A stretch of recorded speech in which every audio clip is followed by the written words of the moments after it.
The church bells echoed over the valley, as white rose petals floated through the air like ghosts.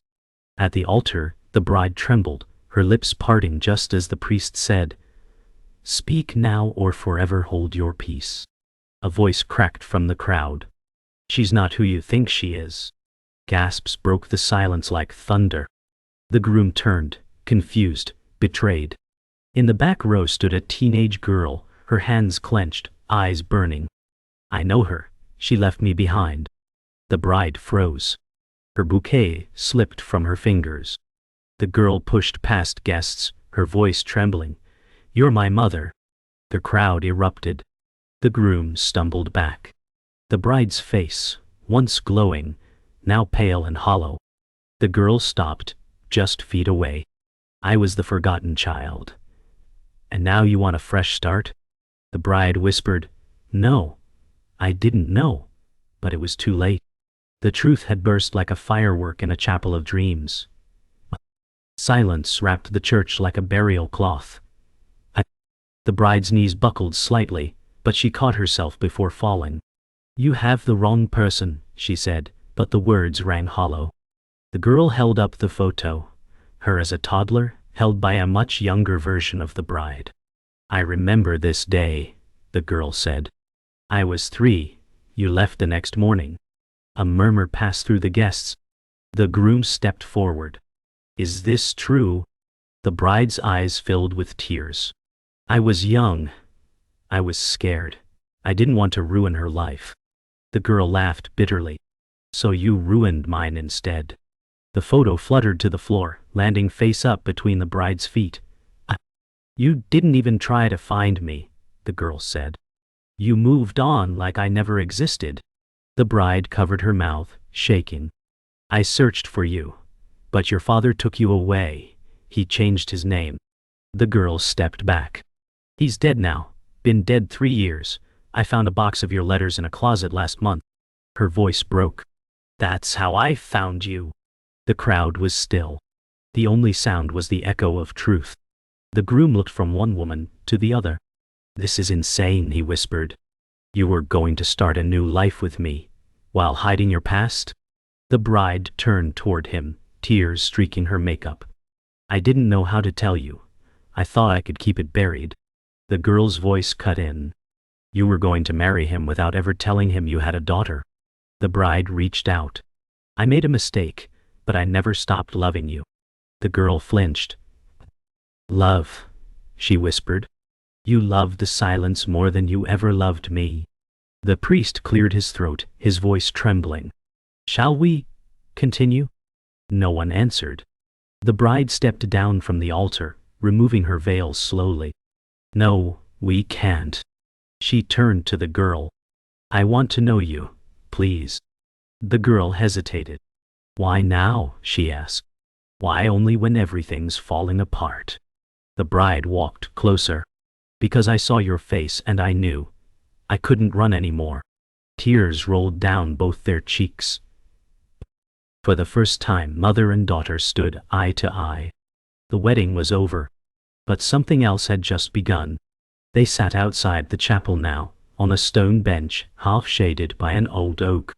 The bride, Elena, still in her gown, seemed smaller somehow. The girl, Mara, pulled her knees to her chest. "You left me with a man who barely spoke to me," Mara said. "He was broken. And so was I." Elena looked down at her trembling hands. "I was 17. My parents forced me to give you up. I ran away after, but by then you were gone." Mara blinked hard. "I used to wonder if you ever thought about me. Every birthday I'd wish for you." Elena whispered, "I lit a candle for you every year." Silence lingered, broken only by the wind through the leaves. "Why today?" Mara asked. Elena met her eyes. "Because I wanted to stop pretending I wasn't haunted." Inside the chapel, the groom Daniel stood alone near the altar, staring at the stained glass above. A groomsman approached, hesitant. "You okay?" Daniel didn't answer at first. Then, she kept a whole child's secret. A daughter. How do you just live like that? His voice cracked. The groomsman said quietly, "Some people survive by forgetting. Doesn't mean it was right." Daniel ran a hand through his hair. "I was going to promise her everything." He turned to face the empty pews. "But I didn't even know who she was." The silence felt heavier than the vows never spoken. Mara held the photograph again. "I found this in a dusty box, under old sweaters. I almost threw it away." Elena studied the picture. Her younger self, wild-eyed and holding a toddler with curly hair. "Your name was on the back," Mara said. "Elena Lynn Hart. And the date. That's all I had." Elena's voice was a whisper. "You look so much like him." Mara's eyes sharpened. "Don't talk about him. He's not part of this." A bird chirped somewhere above them. Elena said softly, "I wish I had fought harder. For you." Mara turned the photo over again. "It's too late for wishes." Back inside, Daniel stood before the priest again. "Did you know?" The priest shook his head gently. "No. But I saw something in her eyes. She was always holding something in." Daniel chuckled bitterly. "Guess we all were. I thought we were building a future. Turns out she was running from her past." The priest placed a hand on Daniel's shoulder. "Love built on secrets crumbles faster than stone. But love faced with truth can sometimes be reforged." Daniel's eyes were glassy. "I don't know if I'm angry or just sad." The priest replied, "You can be both." Elena and Mara walked slowly down the chapel's gravel path. Their shadows stretched long behind them. "What now?" Mara asked. "You're not a mom to me." "Not yet." Elena nodded. "I don't expect to be, but I'd like to try." Mara paused, picking up a fallen white rose. "I don't forgive you, but I came because part of me still wanted to know if you were real." Elena took a breath. "I am. Flawed, terrified, but real." They stood there as the sky began to soften into evening. "One coffee," Mara said. "That's all I can offer." Elena smiled. "I'll take it." The diner was nearly empty except for the hum of an old ceiling fan and a waitress refilling sugar dispensers. Mara stirred her coffee, barely touching it. Elena sat across from her in a borrowed coat over her gown, eyes tired but focused. "He used to tell me stories," Mara said. "That you died." That's how he explained it. Elena flinched. "He wanted to erase me." Mara nodded. "And you let him?" Elena whispered. "I tried once, when you were 5. I found your school. But he threatened to disappear again if I came near." Mara looked away. "So, you didn't fight harder?" Elena sighed. "I was 18, broke and scared. That's not an excuse. It's just the truth." Mara finally took a sip. "Truth hurts more than lies sometimes." Daniel stood alone at the lake behind the chapel grounds, skipping stones into the still water. The sun had dipped low, casting a fire-orange glow across the ripples. Footsteps approached, his mother. "You look like your father when you're angry," she said softly. Daniel chuckled bitterly. "Did Dad ever hide a secret like that?" She sat beside him. "Once, but we worked through it. The truth always rises, like oil." Daniel shook his head. "I don't know what to believe now. I saw a future with her." She placed a hand on his arm. "The future still exists, just not the same one." Daniel whispered. "Then maybe I need to rewrite it." Back at the diner, Elena slid an envelope across the table. "I wrote to you, dozens of letters, I never sent them." Mara opened it slowly. Inside were old yellowed pages, each marked with dates and tear stains. "I wrote you poems, stories, even made up birthdays," Elena said. Mara's lips quivered as she read the first few lines. "Why didn't you send them?" Elena answered, "Because I thought I didn't deserve to be heard." Mara whispered, "You don't get to decide that anymore." She held the pages like they might disappear. "You kept them all this time?" Elena nodded. Every single one. That night, Mara stood alone outside a small motel Elena had checked into. The wind had picked up, rustling trees and tugging at her hoodie. She clutched the letters tighter. Elena opened the door slowly. "I wasn't sure you'd come," she said. Mara looked down. "I didn't know if I should." Elena stepped back. "You can stay or walk away. I'll still be here." Mara hesitated, then stepped inside. The room was simple. 2 beds, a small lamp, a suitcase. "This isn't forgiveness," Mara said. "It's just a pause." Elena replied, "A pause is more than I had yesterday." They sat on opposite beds in the quiet room, neither knowing what to say next. Mara flipped through another letter, her brow furrowed. "You once wrote you dreamt of teaching me to dance." Elena smiled faintly. "I did. I pictured the living room full of bad music and laughter." Mara stared at the floor. "I don't know how to forgive you. I don't want to hate you forever." Elena's eyes filled. "Then let's start with something small, like breakfast, or silence." Mara folded the letter carefully. "Okay, we'll start with silence." And in that silence they sat, 2 broken halves not yet whole, but no longer apart.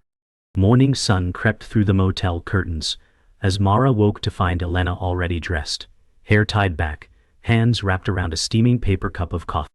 "You never sleep late," Mara mumbled. Elena smiled. "Old habits. Being alone teaches you to move before the world remembers you exist." Mara sat up slowly, her voice soft. "You still think you're invisible?" Elena replied, "No, just scared to be seen." Mara looked down. "I used to scream into pillows, so no one heard me cry." Elena knelt beside her. "I hear you now." A long pause. "And I want to keep listening." Mara blinked against the rising sting in her eyes. "Then don't disappear again." Elena whispered, "Not even if you push me away." Back at his apartment, Daniel sat staring at the untouched wedding favors still boxed by the door. A knock broke the silence. He opened it to find Mara alone. "She doesn't know I'm here," Mara said. "I needed to see if you were okay." Daniel stepped back, letting her in. "Not really, but I'm breathing." She nodded, awkward. "She's trying. I don't know if it'll matter. But she is." Daniel asked, "Do you want it to?" Mara shrugged. "I want her to hurt as much as I did, but I also want peace." Daniel leaned on the doorframe. "Sometimes we don't get both." Mara sighed. "I know." Elena sat alone in the motel diner, stirring cream into her coffee, eyes glazed with memory. A man entered, tall, lean, with haunted eyes. Her breath caught. "Liam," she whispered. He approached slowly. "I saw your name in the wedding notice. I had to see if it was real." Elena stiffened. "You don't get to walk in like this." Liam held up a small envelope. "It's not for you. It's for her." Elena's voice turned sharp. "You gave up your rights the day you vanished." Liam nodded. "But I never stopped watching. I just didn't know how to come back." Elena stood, voice shaking. "Then maybe don't." Mara returned to the room, keys jingling in her hand, only to find Liam waiting inside. Her body froze. "You," she whispered. Elena stood behind him. "He came. Said he had something for you." Liam stepped forward. "It's not an apology, just a truth." He handed her the envelope. Mara's hands trembled as she opened it.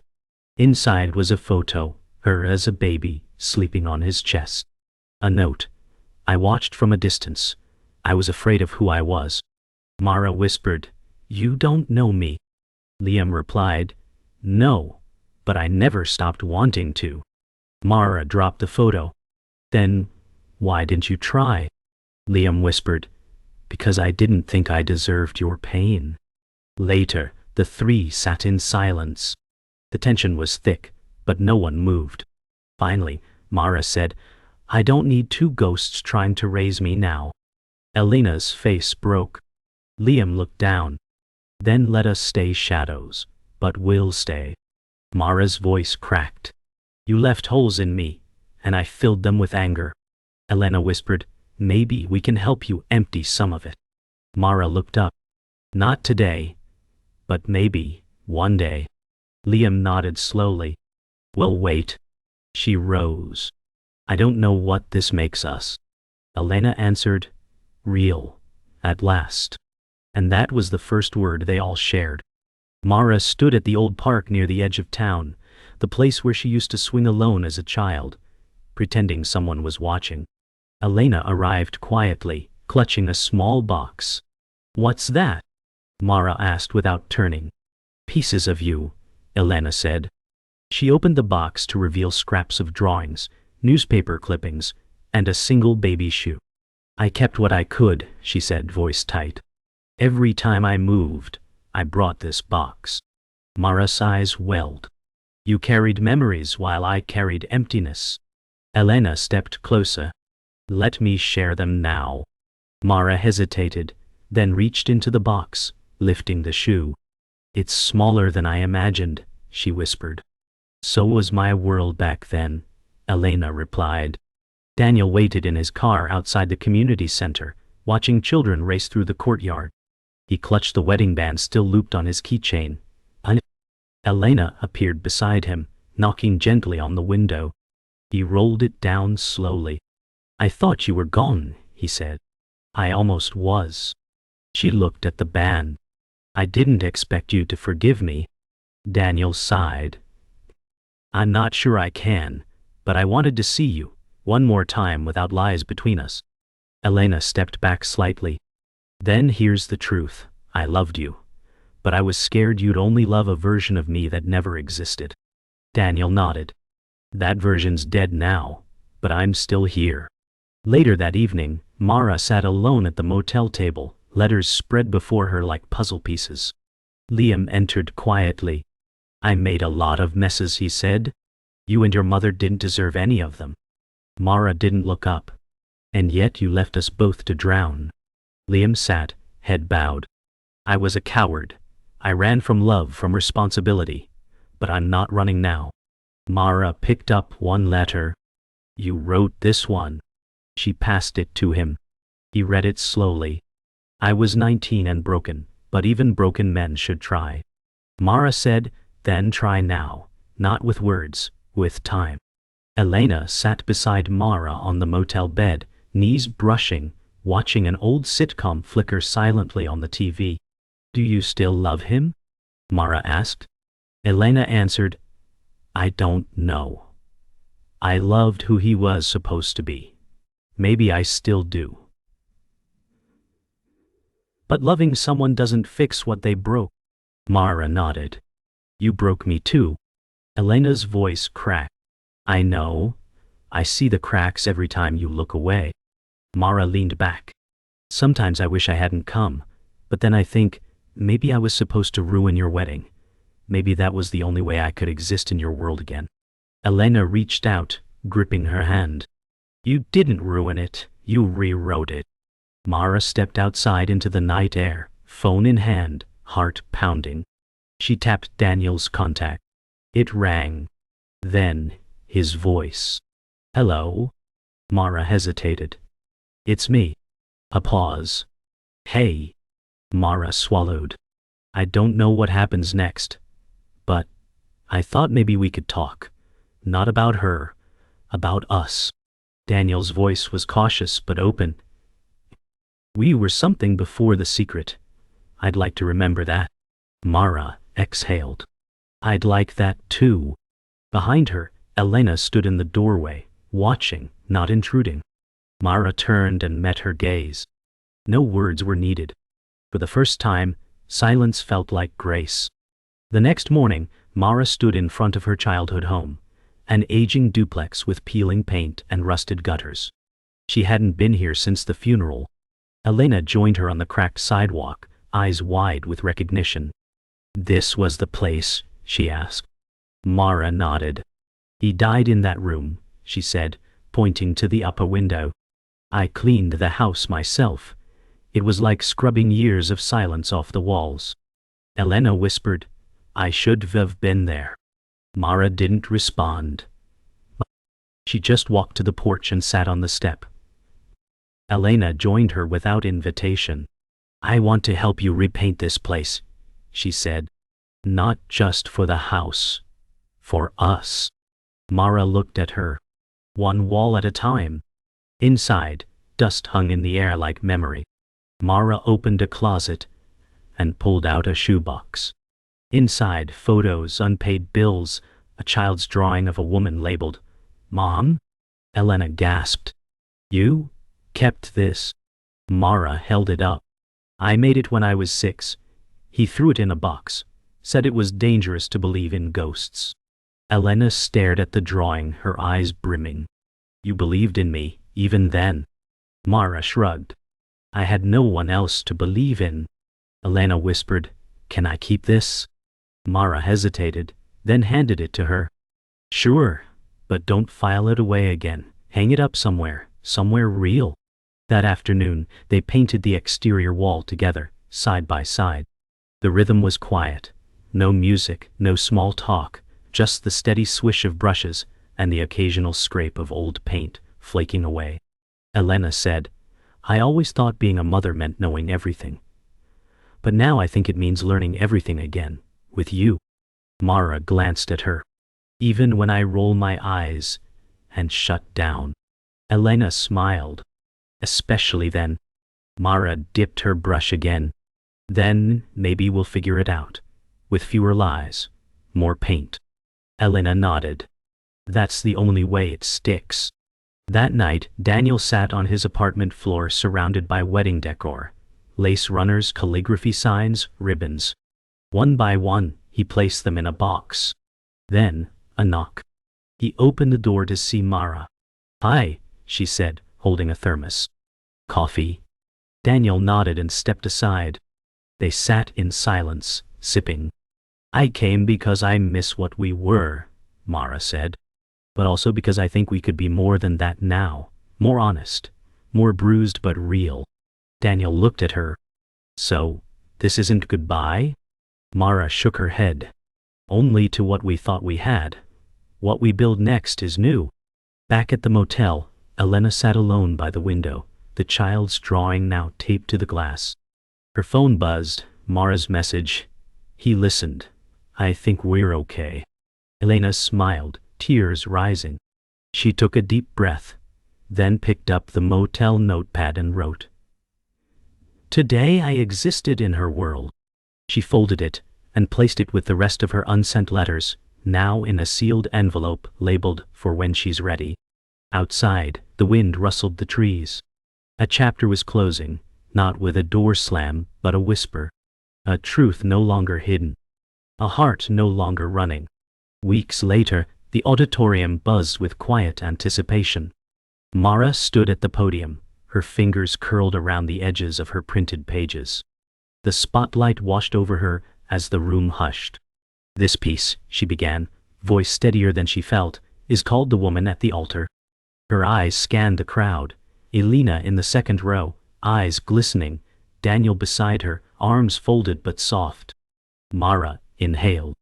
She stood there in a gown, glowing, untouchable, until I said one sentence and cracked her porcelain world. A pause. But what broke wasn't only hers. It was mine. Years of silence, of absence burst from my mouth before I could call them rage. The audience leaned in. And yet, in that wreckage we stood. Not perfect, not whole, but real, but real. Her voice trembled, but she didn't stop. I once was the forgotten child, but someone remembered. And not because I proved I was worthy, because I existed. The silence that followed wasn't empty. It was reverent. Then, applause erupted like thunder rolling over grief. Outside the auditorium, beneath strings of soft fairy lights stretched across the courtyard trees, the evening air was still and tender. Mara stood alone, her notes tucked under one arm, when Elena approached slowly, her breath visible in the cool night. You wrote that for me? Elena asked, voice catching. Mara turned, gaze steady. No, she said. I wrote it for the version of me that no one saw, the one who waited, the one who screamed without sound. Elena's hands trembled. She sounded like you. Mara nodded. She is me. A beat of silence passed. It was beautiful. Elena whispered. It still hurts, Mara replied. But writing it gave it shape. Now it's not just floating inside me anymore. Elena reached out instinctively but paused. I'm learning how to be near you without needing to fix you. Mara gave a small smile. Then you're closer than you've ever been. Just then, Daniel appeared from the crowd, quiet but sure. He touched Mara's shoulder gently. You were brave, he said. Mara met his eyes. I'm still afraid, he answered. So am I, but we're not afraid alone. Later that night, Mara and Elena sat on a bench beneath the stars, paper cups of cocoa in hand. I've been thinking, Mara said. I don't know if I'll ever call you Mom. Elena looked up at the sky. That's okay. I'll never ask you to. Mara continued. But maybe I can let you show up. For the small things. Elena's voice was a whisper. Every small thing matters when you've missed the big ones. They sat in silence, not cold, not distant. The past no longer screamed between them. It just rested. Mara leaned her head lightly against Elena's shoulder. Back at her apartment, Mara opened a small cardboard box she hadn't touched in years. Inside, photos, notes, the envelope Elena had given her weeks ago. She pulled it out, sat on the floor, and opened the first letter. Dear Mara, it began. I don't know if you'll ever read this, but I need you to know you were never a mistake. You were the first real thing I ever did right. Mara's breath hitched. She read until the sun rose, the pages curled from time, the ink faded but true. For the first time, she didn't feel forgotten. She felt claimed. The next morning, Mara met Elena on the porch of the old house.